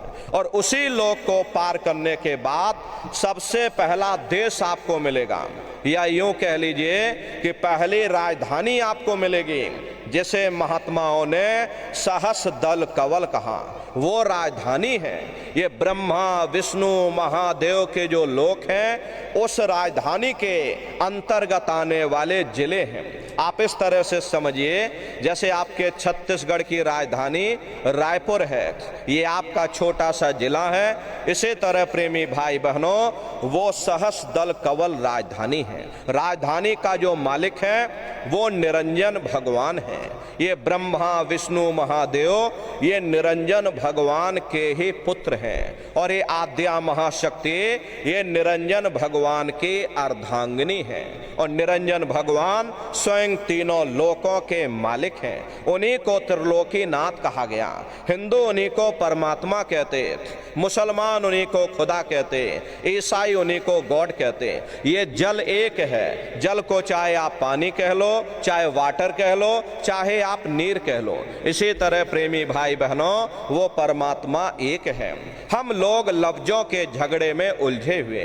घंटे और शंख की आवाज जो हर इंसान के अंदर गूंज रही वो आवाज उन्हीं के मुखार बिंद से हो रही। निरंजन भगवान का जो स्वरूप है वो ज्योतिष स्वरूप है। 1000 बाती की अखंड ज्योति वहां पर बराबर जल रही। अरे हम लोग मंदिरों में ज्योति जलाते हैं, इस ज्योति में तेल की जरूरत पड़ती है, बाती की जरूरत पड़ती है, लेकिन वो अखंड ज्योति वहां पर ऐसी जल रही जिसमें ना तेल की जरूरत है और ना बाती की जरूरत है। अरे महात्माओं ने लिखा है कि उल्टा कुआं गगन में और तिसमें जरे चिराग, और तिसमें जरे चिराग, बिना रोगन बिन बाती, और 6 ऋतु 12 मास जरत रहे दिन राती, और सतगुर मिले जो होए ताहि की नजर में आवे, और बिन सतगुर नहीं कोई वाह को दर्शावे। वो अखंड ज्योति ऐसी है जिससे पूरा ब्रह्मांड प्रकाशवान हो रहा। जितने भी अवतारी शक्ति आई, भगवान राम आए, राम को वहीं से नीचे उतारा गया। इसीलिए उस देश को अयोध्या नगरी या कौशलपुर देश भी कहा गया। अरे गोस्वामी जी महाराज जब साधना करके वहां पहुंचे तभी गोस्वामी जी महाराज ने रामचरितमानस में लिख दिया। देखो प्रेमी भाई बहनों, रामचरितमानस में गोस्वामी जी महाराज ने जो भी लिखा है वो सब अंतर का भेद लिखा। जब उन्होंने साधना किया, साधना करके जब ऊपर गए और ऊपर जा करके जो कुछ उन्होंने वहां जाकर देखा वो रामचरितमानस में लिख दिया। क्या उन्होंने लिखा? देखिए गोस्वामी जी महाराज लिखते हैं कि मोद्यो नैन त्रिशत में भयो पुण्य चितवत कौशलपुर गयो। जब मैंने ये अपनी बाहर की आंख बंद की, मेरी अंतर की आंख खुल गई और मैं क्या देख रहा हूं, मैं कौशलपुर देश में पहुंच गया। मोह विलोक राम मुस्काई, मुझे देख करके भगवान राम प्रसन्न हो गए। उन्होंने ऊपर जाने का मुझे रास्ता दे दिया। मैं ऊपर जा करके क्या देख रहा हूं, उधर माज सुन अंडज राया, देखें बहु ब्रह्मांड निकाया, अति विचित्र ताह लोक अनेका, रचना अधिक एक ते एका। विचित्र विचित्र भांत के वहां पर लोक बने हुए, एक से बढ़कर एक सुंदर सोने के वहां पर महल बने जिनकी शोभा अवर्णीय है। प्रेमी भाई बहनों, वो असली अयोध्या नगरी है, वो राम भगवान का असली देश है। और जब आप लोग साधना करके वहां पहुंचोगे और अपनी दिव्य दृष्टि से अपनी आंखों से देखोगे, देखते रह जाओगे ये क्या ईश्वर की लीला है, कैसे उसकी कारीगरी है, अनंत उसकी सत्ता है, अनंत ही उसका प्रकाश है। प्रेमी भाई बहनों, उसी आनंद को पा करके बड़े बड़े राजे महाराजाओं ने अपने राजकाज पर ठोकरें मार दी और जंगलों में जा करके नंगे हो करके नाचने लगे। इतना आनंद, इतनी खुशी उन साधकों को होती है। अरे मीराबाई को जब वो दौलत मिल गई, मीराबाई ने राजपाट छोड़ दिया और मीराबाई कहने लगी, मैं मिल जाए पाए पीऊ अपना, तब मेरे पीर बुझानी और मीरा सुरत शब्द सहलानी। कबीर साहब को जब वो दौलत मिल गई और अन्य महात्माओं को जब वो दौलत मिल गई, उन्होंने ऊपर चढ़ करके जब भगवान राम के देश को देखा, अयोध्या नगरी को देखा, तो कलम तोड़ करके लिख दिया, अचरज देखा भारी साधो, अचरज देखा भारी रे, और बिना बजाए निस्दिन बाजे, घंटा शंख नगारी रे, और बहरा सुन सुन मस्त होते हैं, और तन की खबर बिसारी रे, बिन भूमि के महल बना है, तामे जो तो जारी रे, अंधा देख देख सुख पावे, बात बतावे सारी रे, जीता मरकर फिर जी जावे, बिन भोजन बलधारी रे, और ब्रह्मानंद संत जन बिरला, कोई समझे बात हमारी रे।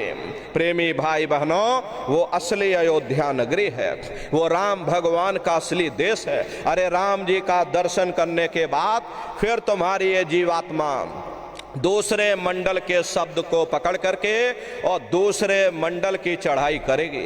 श्याम तज श्वेत को गहना, सुरत को तान धुन सुनना, और बंक के द्वार धस बैठो और त्रिकुटी जाय कर लेना।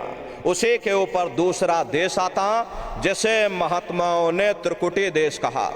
वहाँ के जो मालिक हैं वो ब्रह्म हैं, वहीं से मन और माया की उत्पत्ति हुई, वहीं से तीन गुण रजोगुण तमोगुण सतोगुण, तीनों गुणों की उत्पत्ति वहीं से हुई। ये जो आपके वेद हैं, वेदों को सारी दुनिया पढ़ती है, अरे वेदों की भी उत्पत्ति उसी स्थान से हुई है। महात्मा कहते हैं कि त्रिकुटी महल में विद्या सारा, घनहर गरजे बजे नगारा, लाल वरन सूरज उजियारा। वहां पर दो धुने, बादलों की गर्जन और मृदंग की आवाज उस लोक में गूंजती रहती है। जैसे पहले स्थान पर राम भगवान के देश में घंटे और शंख की आवाज गूंजती है, ऐसे ही दूसरे मंडल पर यानी कि ब्रह्म के देश में बादलों की गर्जन और मृदंग वहां पर बजता रहता, ओम का जाप बराबर वहां होता रहता। ब्रह्म का जो स्वरूप है लाल वरन सूरज उजियारा, ये सूरज कुछ नहीं है प्रेमी भाई बहनों, ऐसे लाखों लाख सूर्य आप इकट्ठे कर लो तो वहां का एक सूर्य बनेगा। ब्रह्म का जो स्वरूप है वो सुबह के लाल सूर्य के समान है, इसीलिए वहां का पूरा ब्रह्मांड लाल है। जहां तक आपकी निगाह जाएगी ब्रह्म देश में चारों तरफ आपको लाल ही लाल नजर आएगा। अरे महात्मा जब साधना करके वहां पहुंचे तभी महात्माओं ने लिख दिया, लाली मेरे लाल की जित देखूं तो लाल, और लाली देखन में गई मैं भी हो गई लाल। वो पूरा ब्रह्मांड लाल है। तो जितने साधक वहां पहुंच जाते हैं उन सभी को योगेश्वर कहा जाता। योगेश्वर की पदवी उन्हीं को मिलती है जो ब्रह्म स्थान तक पहुंच रखते हैं। जैसे व्यास जी हुए, वशिष्ठ जी हुए, वाल्मीकि जी हुए, इन सब की पहुंच वहीं तक थी। इसीलिए कहा गया कि वाल्मीकि भय ब्रह्म समाना। जब इनकी जीवात्मा वहां पहुंची और जब इन्होंने ब्रह्म का दर्शन किया तो इनका स्वरूप भी ब्रह्म के समान यानी कि ब्रह्म स्वरूप हो गया। तो जितने साधक वहां पहुंच जाते हैं उन सभी को योगेश्वर कहा जाता। योगेश्वर भगवान श्री कृष्ण उसी देश में वास करते हैं।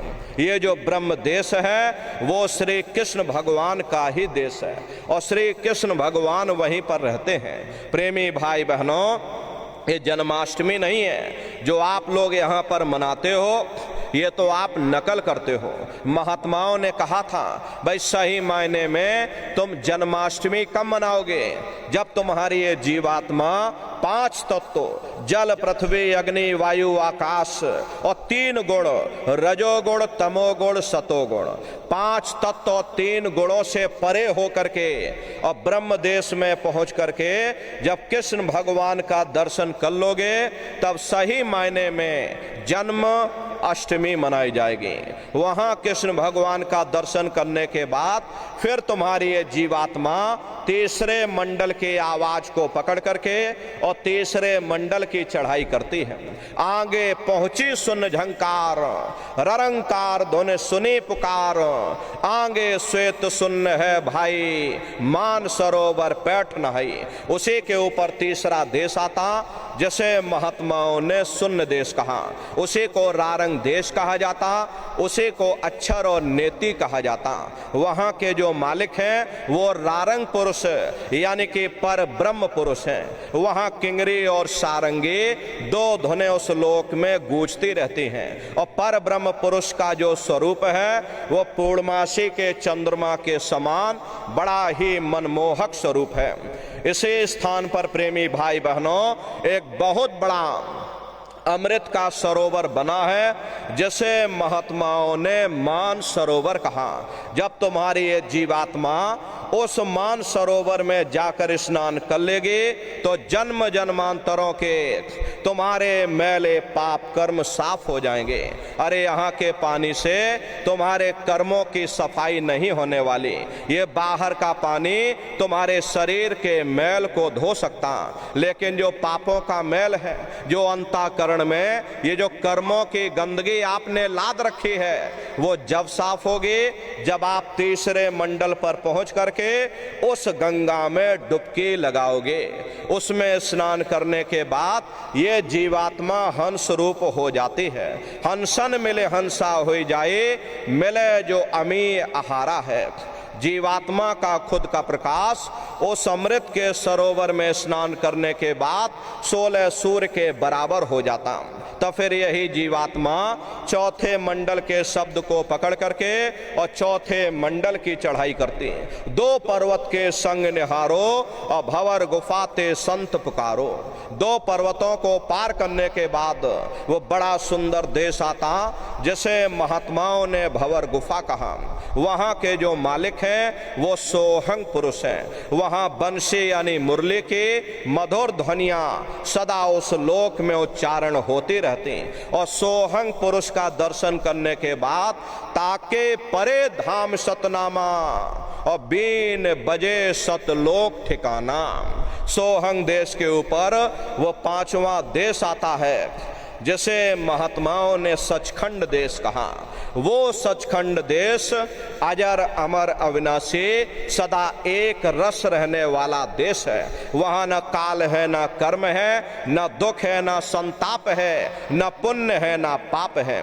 जो जीवात्माएं वहाँ पर पहुँच जाती हमेशा के लिए जन्म मरण के बंधनों से आज़ाद हो जाती हैं। वहाँ के जो मालिक हैं वो सत्पुरुष भगवान हैं, जिनके रोम रोम में खरबों खरब सूरज चांद सितारे प्रकाशवान। वही हमारे आपके सच्चे मालिक हैं, वही हमारे आपके सच्चे पिता हैं। अरे हमको आपको वहीं से नीचे उतारा गया और फिर शब्द को पकड़ करके शब्द शब्द पौड़ी पर चढ़कर पहुंचो सचखंड सतनाम। तो शब्द कब पकड़ में आएगा? जब आप लोग भजन करोगे। और भजन कैसे किया जाएगा जरा अच्छी तरह समझ लीजिए। ये आंख और कान को बंद करिएगा लेकिन मन को रोकिएगा।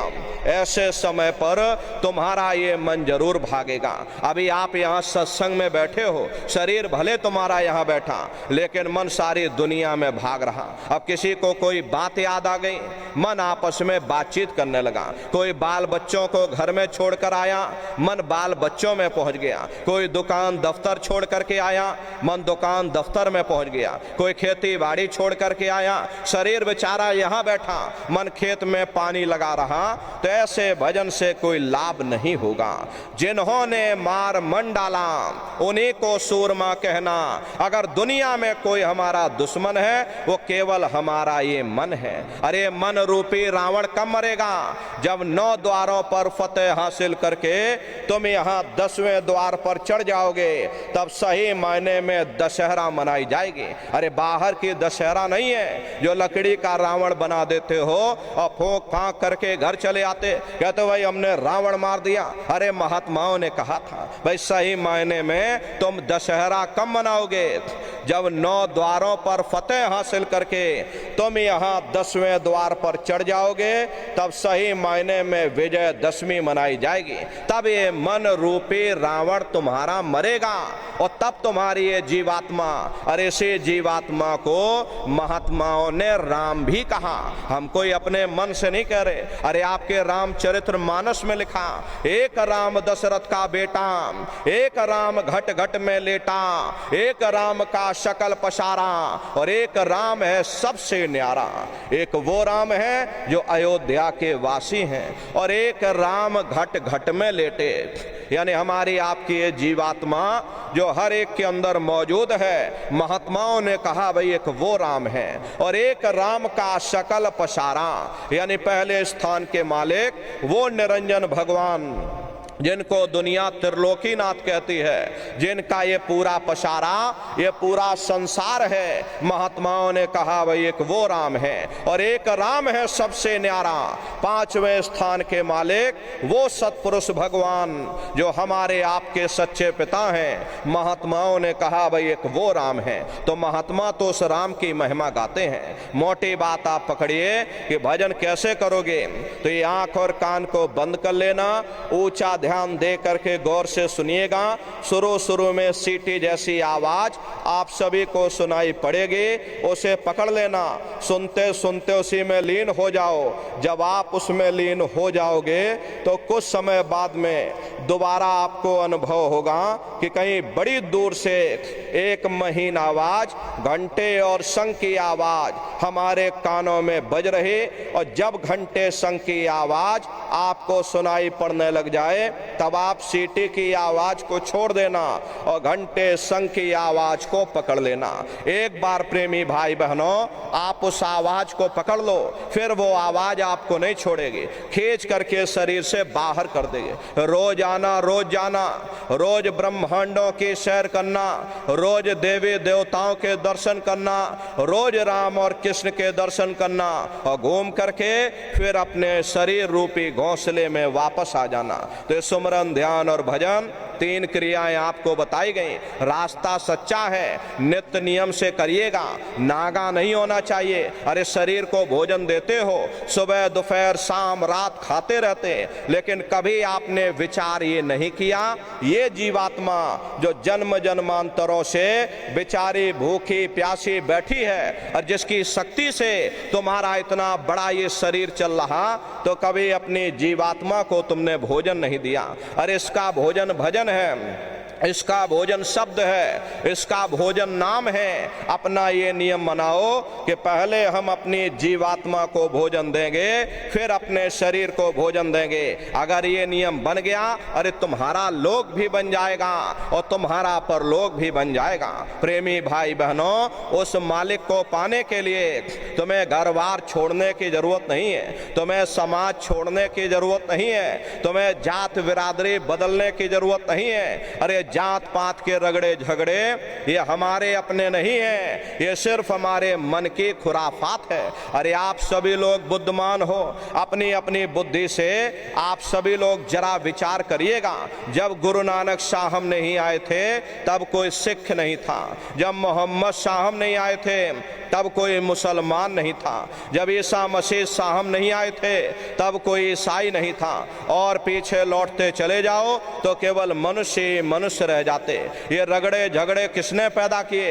ये हमने आपने पैदा किए। अरे कोई भी महात्मा यहाँ पर आकर के ना कोई कौम मनाने आता है, ना कोई मजहब चलाने आते हैं, ना कोई जात और बिरादरी को बदलने आते हैं, और ना ही आप हमारे हाथों में ये डंडे और तलवारें देने के लिए आते हैं। अरे आप तो सच्चा मार्ग, सनातन मार्ग समझाने के लिए इस धरा भूमि पर शरीर रूप में अवतरित होते हैं। अरे जाति पाति पूछे नहीं कोई, और हरि का भजय सो हरि का होई।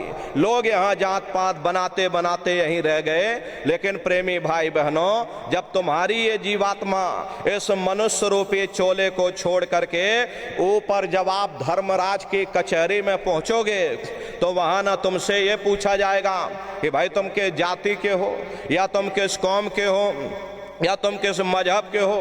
अरे भाई तुम हिंदू हो या मुसलमान हो, तुम हिंदुस्तान से आए हो या तुम पाकिस्तान से आए हो।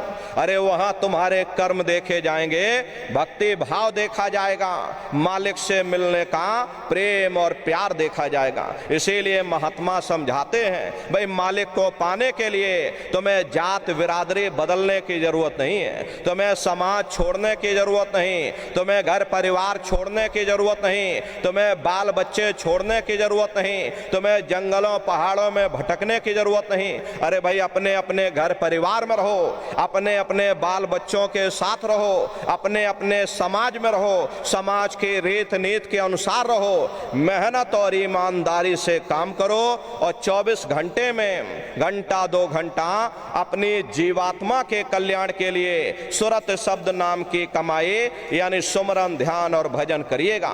यही दौलत तुम्हारे काम आएगी, और बाकी सब यहीं पड़ा रह जाएगा। सुई की एक नोक भी तुम्हारे साथ में जाने वाली नहीं है। अरे बड़े बड़े राजे महाराजे आए, सारी जिंदगी उन्होंने ये किला बनाते बनाते गुजार दिया। आज उनके किलों को जाकर आप देखिए, आज खंडहर बने पड़े हुए।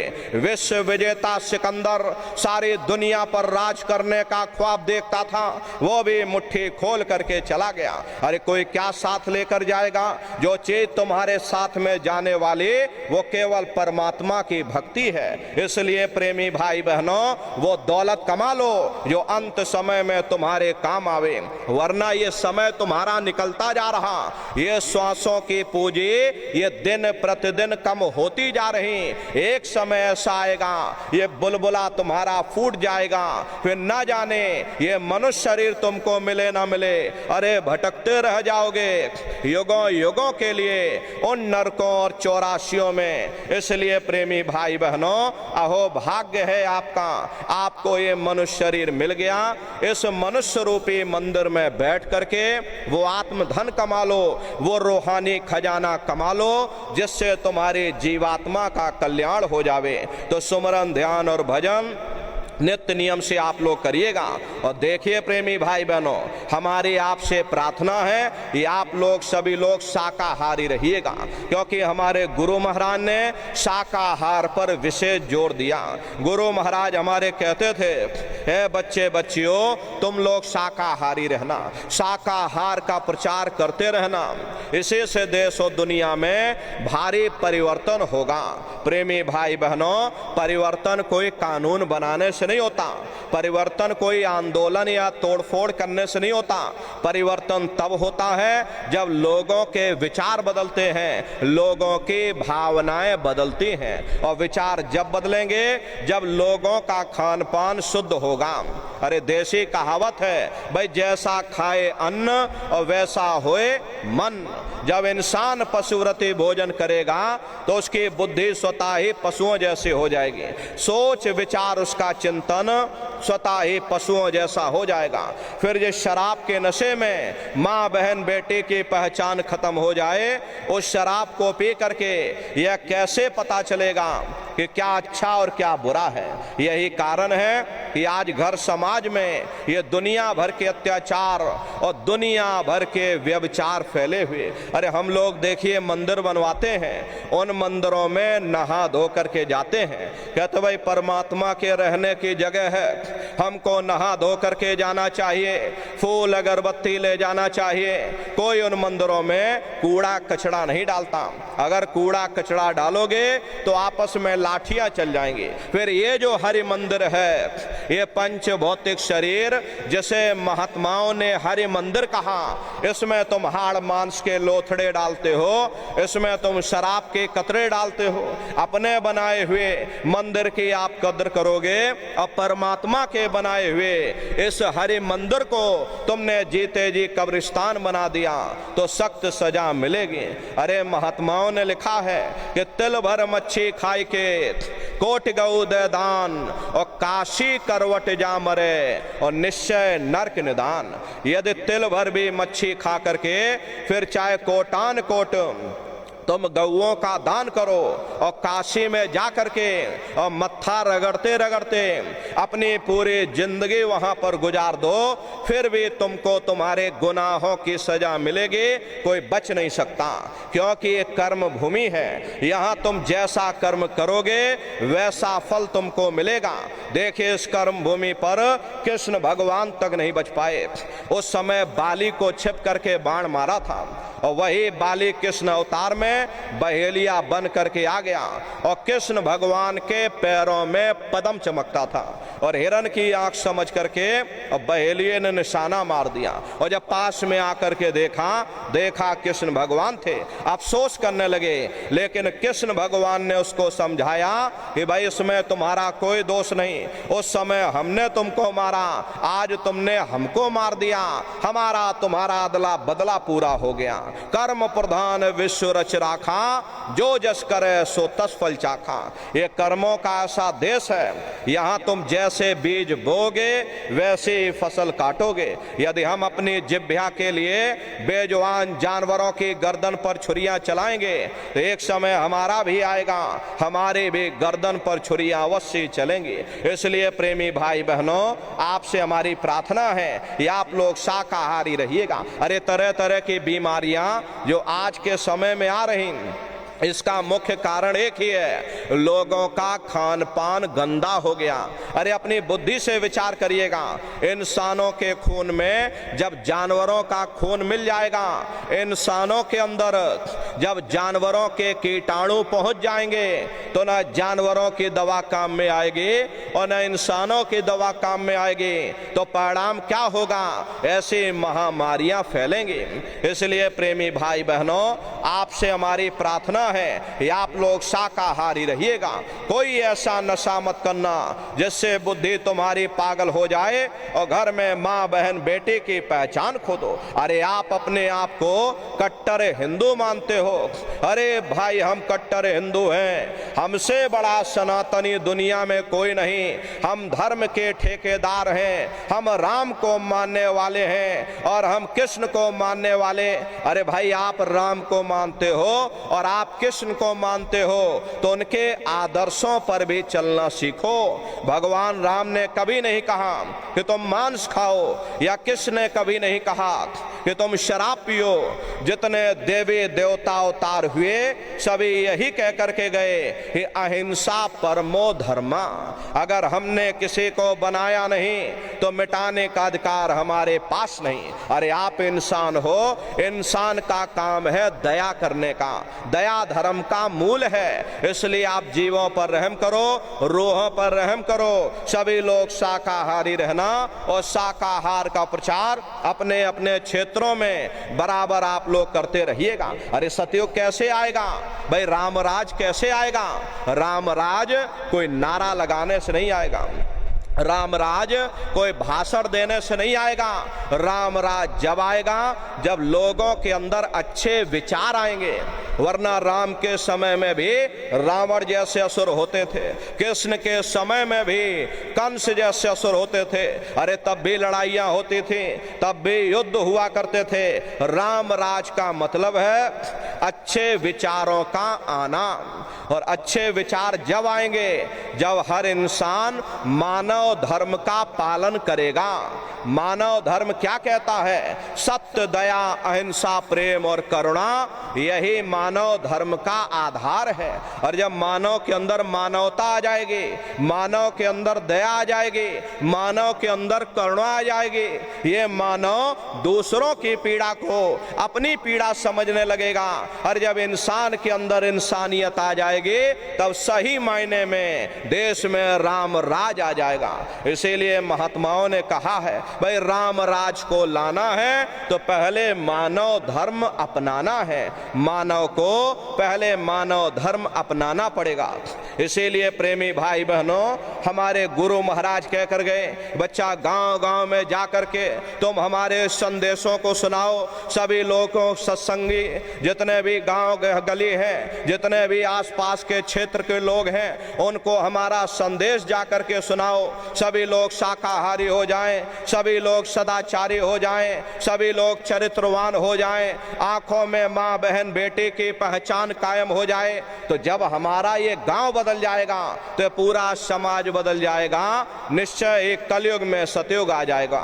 इसलिए प्रेमी भाई बहनों, धर्म के प्रचार में आप सभी लोग अपना अपना योगदान दीजिएगा। देखिए, हमारे गुरु महाराज परम संत बाबा जय गुरुदेव जी महाराज ने एक अच्छे समाज के निर्माण के लिए, चरित्र उत्थान के लिए और लोगों को शाकाहारी और सदाचारी बनाने के लिए 116 वर्ष की आयु तक अथक मेहनत और परिश्रम किया। हमारे गुरु महाराज ने अपने गुरु की याद में मथुरा दरबार में इतना विशाल मंदिर बनवाया। गुरु महाराज हमारे कहते थे, बच्चा मंदिर का वो देवता वहां पर बैठ करके बरकत बांट रहा। अरे आप लोग आइए, वहां कोई रुपया पैसा नहीं चढ़ाया जाता, कोई चंदा चुटकी नहीं। अरे आप लोग आए, मंदिर के देवता के सामने अपनी एक बुराई को चढ़ा दीजिए। वहां पर बुराई चढ़ाई जाती है कि हम आज से मांस मछली नहीं खाएंगे, हम आज से अंडा शराब का सेवन नहीं करेंगे, हम आज से झूठ नहीं बोलेंगे, हम आज से किसी को धोखा नहीं देंगे। अरे आप अपनी एक बुराई चढ़ा दो, आपकी एक मनोकामना पूरी होगी। ऐसा वरदानी मंदिर हमारे गुरु महाराज ने अपने गुरु की याद में मथुरा दरबार में बनाया। तो प्रेमी भाई बहनों, समय निकाल करके आप लोग पधारिएगा। देखिए, अभी होली का कार्यक्रम 24, 25 और 26 मार्च 3 दिवसीय होली का कार्यक्रम मथुरा आश्रम पर मनाया जाएगा।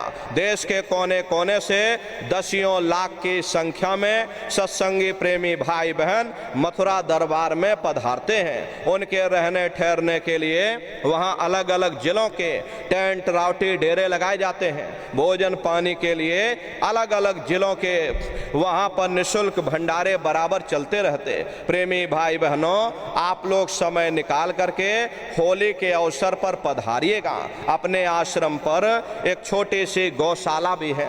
गुरु महाराज के पास में कुल 2 गाय थी। 2 गायों का इतना बड़ा परिवार है कि आज के समय में करीब करीब 3000 गाय हैं और 3000 के ऊपर सांड हैं। गौशाला अलग है और नंदीशाला अलग है। हमारे यहाँ किसी को बाहर नहीं भेजा जाता, क्योंकि हमारे गुरु महाराज कहकर गए, बच्चा इनको यहीं रखना, यहीं सेवा पानी करना, अगर बाहर भेज दोगे लोग मार देंगे, काट देंगे। इसीलिए चाहे गाय हो या चाहे बैल हो, वहाँ पर किसी को बाहर नहीं भेजा जाता। गायों के लिए अलग से गौशाला है और सांडों के लिए अलग से नंदीशाला है। और उसी के बगल में अपना एक बहुत बड़ा विद्यालय है, जिसमें 2,500 से 3,000 बच्चे निःशुल्क विद्या अध्ययन करते हैं। कॉपी किताब, पढ़ाई लिखाई, भोजन पानी बिल्कुल निःशुल्क है। और उसी के बगल में अपना एक बहुत बड़ा अस्पताल है।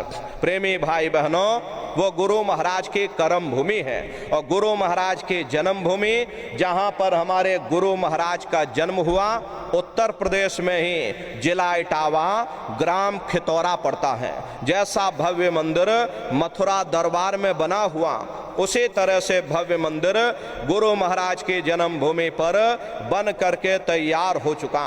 ये जो आप फोटो देख रहे हो, ये गुरु महाराज की जन्मभूमि का ही मंदिर है। और इधर जो फोटो लगी है वो मथुरा दरबार का मंदिर है। तो समय निकाल करके दरबार में आप लोग पधारिएगा, अपने अपने बच्चों को भी साथ में ले करके आइएगा। हम लोग ये सोचने लगते हैं, अरे बच्चों को क्या करेंगे ले जाकर, ये बच्चे छोटे हैं, इनको घर में रहने दो, इनको पढ़ाई लिखाई करने दो, अभी इनकी पढ़ाई लिखाई की उम्र है। ये सत्संग सुनना और ये भजन पूजा पाठ करना, ये तो हम लोगों का काम है। इन बच्चों को घर पर पढ़ने लिखने दो। प्रेमी भाई बहनों, यहीं पर हम आप धोखा खा जाते। अरे पढ़ाई लिखाई जरूरी है, हम आपकी ये बात मानते हैं कि आज के समय में शिक्षा बहुत जरूरी है। अरे हमको भी गुरु महाराज ने पढ़ाया लिखाया, लेकिन प्रेमी भाई बहनों, पढ़ाई लिखाई के साथ साथ अच्छे संस्कार भी जरूरी है। और संस्कार कोई MA BA की डिग्री करने से नहीं पड़ जाते, संस्कार कोई डिप्लोमा करने से नहीं पड़ जाते। अगर MA BA की डिग्री कर लेने से ही बच्चों के अंदर संस्कार पड़ गए होते तो हिंदुस्तान में इतने वृद्धाश्रम न खोले जाते। अरे संस्कार पढ़ेंगे महात्माओं के वचनों से, संस्कार पढ़ेंगे सत्संग के माध्यम से। ये बच्चे देश के भविष्य हैं, इन बच्चों के अंदर अच्छे संस्कार डालना ये समय की बहुत बड़ी मांग है। आज के समय में बच्चों के अंदर संस्कारों की कमी देखी जा रही, वरना पहले के समय में अकेले माँ बाप अपने 4-4 बच्चों को पाल लेते थे, लेकिन आज के समय में वही 4-4 बच्चे, वही MA BA और डिग्री और डिप्लोमा किए हुए बच्चे अपने माँ बाप को रोटी नहीं खिला पा रहे। शादी हो जाती है, घर परिवार बांट करके रख दिया, जमीन जायदाद बांट करके रख दी, चूल्हा चौका बांट करके रख दिया, यहाँ तक कि बेचारे बूढ़े माँ बाप को भी बांट करके रख दिया। 10 दिन तुम हमारे घर में छोड़ दो और 10 दिन बाद तुम अपने घर ले जाना, रोटी खिलाना। ये छोटे छोटे बच्चे देखो शराब पी करके और रोड पर घूम रहे। हरे प्रेमी भाई बहनों, ये सब क्या है? ये संस्कारों की कमी है। ऐ माताओं बहनों, अरे बच्चे तुम्हारी धरोहर हैं, ये बच्चे तुम्हारे जीवन की पूंजी हैं। अरे अपनी पूंजी को संभाल करके रखिएगा। इन बच्चों को आप बचपन से तैयार करिए, इनको अच्छी शिक्षा देना, इनको अच्छे संस्कार देना, इनको शाकाहारी बनाना, इनको सदाचारी बनाना, इनको चरित्रवान बनाना, और इनको भी तुम राम और कृष्ण बना दो। यही बच्चे बड़े होकर के माँ बाप का नाम रोशन करेंगे, घर और समाज का नाम रोशन करेंगे। इसलिए प्रेमी भाई बहनों, अपने अपने बच्चों के साथ, इष्ट मिष्ट परिवार वालों के साथ आप सभी प्रेमी भाई बहन होली के अवसर पर सपरिवार सादर आमंत्रित हैं। आप लोग पधारिएगा। सुमरन, ध्यान और भजन बराबर आप लोग करते रहना। इतना जान लीजिए प्रेमी भाई बहनों, ये रास्ता बिल्कुल सच्चा है। आप करोगे, आपको अनुभव होगा, दिखाई भी पड़ेगा, सुनाई भी पड़ेगा। अरे आपका लोक भी बन जाएगा और आपका परलोक भी बन जाएगा। इसी के साथ अब हम अपनी वाणी को विराम देते हैं। आप लोगों ने अपना कीमती समय हमको दिया, इसके लिए आप सभी प्रेमी भाई बहनों को बहुत बहुत साधुवाद है। कहने सुनने में यदि हमसे कोई गलती हुई हो, अरे हम तो छोटे हैं, आप सभी लोग हमारी माताएं बहनें बूढ़े बुजुर्ग, हमको छोटा समझ करके आप सभी प्रेमी भाई बहन हमको क्षमा करिएगा। बोलो जय गुरुदेव। आप सभी लोग बैठ करके करिएगा, उसके बाद ये समापन हो जाएगा। तो सभी प्रेमी भाई बहन बैठ करके मालिक को याद करते हुए एक प्रार्थना आप लोग बोलिएगा। बोलो जय गुरुदेव। जय गुरुदेव। गुरु महिमा है अपार जगत में, गुरु महिमा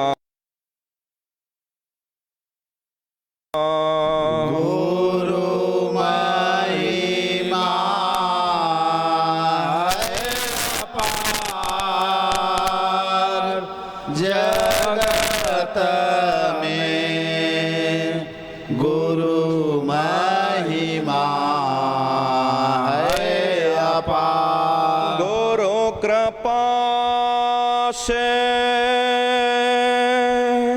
कितने ही तारा गए, गुरु कृपा से कितने ही तारा गए, हो गए भावों से पार जगत में, गुरु महिमा है अपार। हो गए भव से पार जगत में, गुरु महिमा है अपार। पत्थर में भी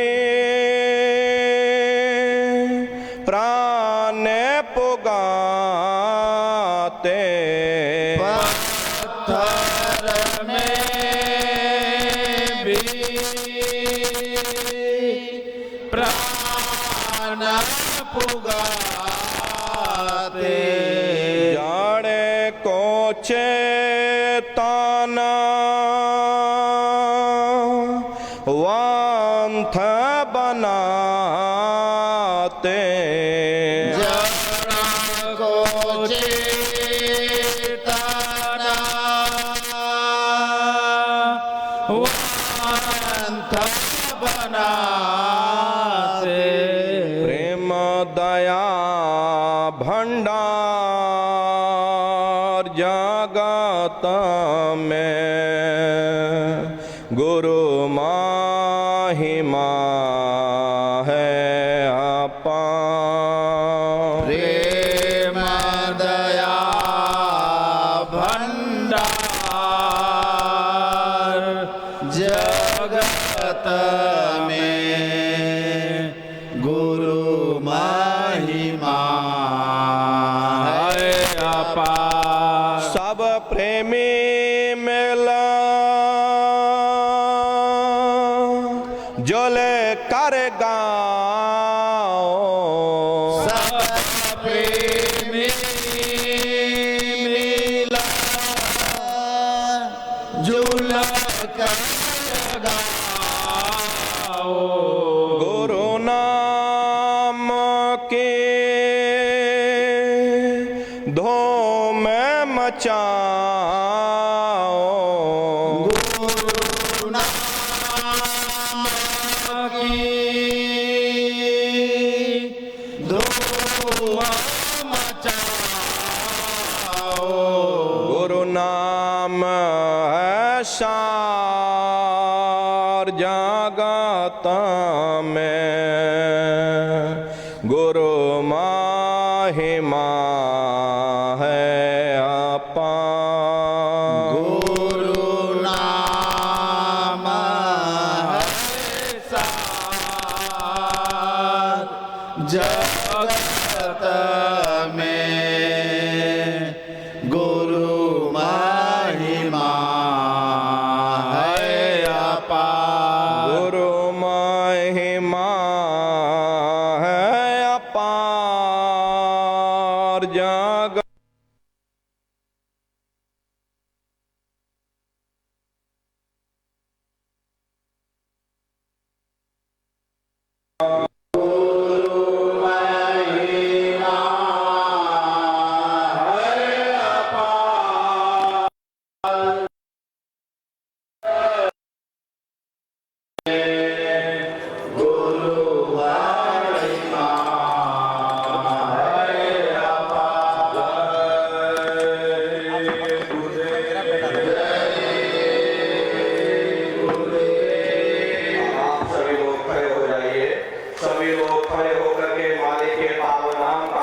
सभी प्रेमी भाई बहन प्रेम से उच्चारण करेंगे।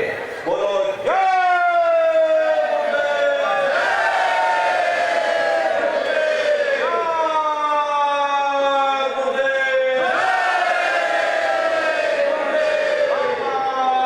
गुरुदेव जी महाराज का कहना है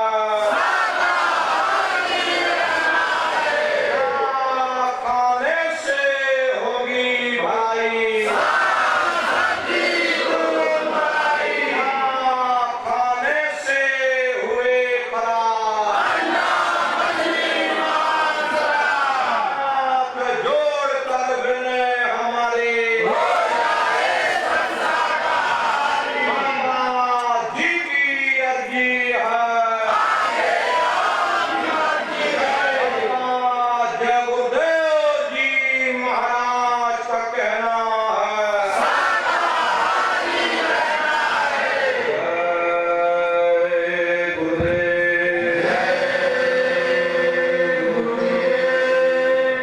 देखो प्रेमी भाई बहनों, अभी हम नीचे उतर जाएंगे, बारी बारी से आप लोगों से मिलती रहेंगे, लेकिन आप लोग कोई धक्का मुक्की है जल्दबाजी मत करिएगा, आराम आराम से आइएगा। सबसे पहले माताएं बहनें आएंगी, उसके बाद भाई लोग आएंगे। माताएं बहनें अपने सिर को बिल्कुल ढक करके आइएगा, बाकी लाइन लाइन से आप लोग आगे बढ़ते चलिएगा और पीछे आपको प्रसाद मिलेगा। सत्संग का प्रसाद सभी लोग आराम आराम से लीजिएगा, कोई भीड़ भाड़